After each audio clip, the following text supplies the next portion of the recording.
जय महाराष्ट्र. हे सगळं चित्र बाळासाहेब नाही पाहिल्यानंतर हेच आज आज मला बरं असं आहे, वाटतंय बाळासाहेब नाही आहेत ते बरं आहे. असं जे काही धाडसी वाक्य जे राज ठाकरेंनी कालच्या दक्षिण मुंबईच्या बाळासाहेबांच्या स्वर्गीय बाळासाहेब ठाकरे यांच्या जन्मशताब्दी सोहळ्यात जे ज्यांचं भाषण झालं, ज्यात ते बोलले, हे धाडसी वाक्य फक्त आणि फक्त राज ठाकरेच बोलू शकतात. कारण की इतर नेत्यांनी कुठं जर बोललं असतं तर त्याचं पॉलिटिकल करिअर खराब झालं असतं. पण ज्या संदर्भात ते बोलले, कारण की जो महाराष्ट्राचा चिखल झाला आहे, राजकीय चिखल जो महाराष्ट्रात झालेला आहे, फोडाफोडीचं राजकारण झालं आहे.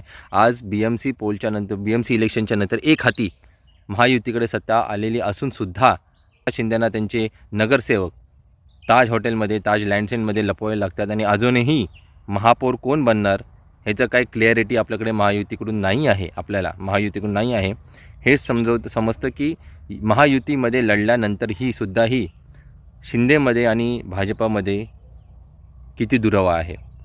आपण मतं कोणाला देतो आणि हे मतं मिळाल्यानंतर यांचे हे नगरसेवक, ह्यांचे आमदार कोणाच्या गटात जाऊन कोणाच्या मांडीवर बसतात. हेच महाराष्ट्राचं चिखल जे झालं आहे ते बाळासाहेबांना बघवलं नसतं, हे खरं आहे. पण राज ठाकरेंना माझं एक क्वेश्चन आहे की साहेब, जर बाळासाहेब असते हयातीत तर शिंदेंमध्ये एवढी हिंमत झाली असती का धनुष्यबाण चोरायची? शिंदेंची मर्डर नसती झाली का? शिंदेंची मर्डर नसती झाली असती का त्याच शिवसैनिकांच्या हाती? जर बाळासाहेब असते तर भाजप आपला फन काढू शकला असता का?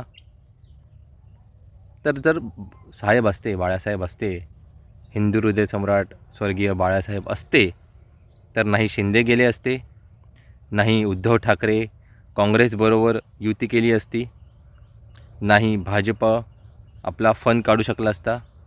आणि अनफॉर्च्युनेटली इथे जर मला अनफॉर्च्युनेट बोलणं खूप गरजेचं आहे, जर बाळासाहेब असते हयातीत तर तुम्ही जे दोन ठाकरे बंधू एकत्र आलात तेही येऊ शकला नसतात. तर हा महाराष्ट्राचं चिखल ही झालं नसतं बाळासाहेब असते तर, पण तुम्ही दोघंही एकत्र येऊ शकला नसतात. जय महाराष्ट्र.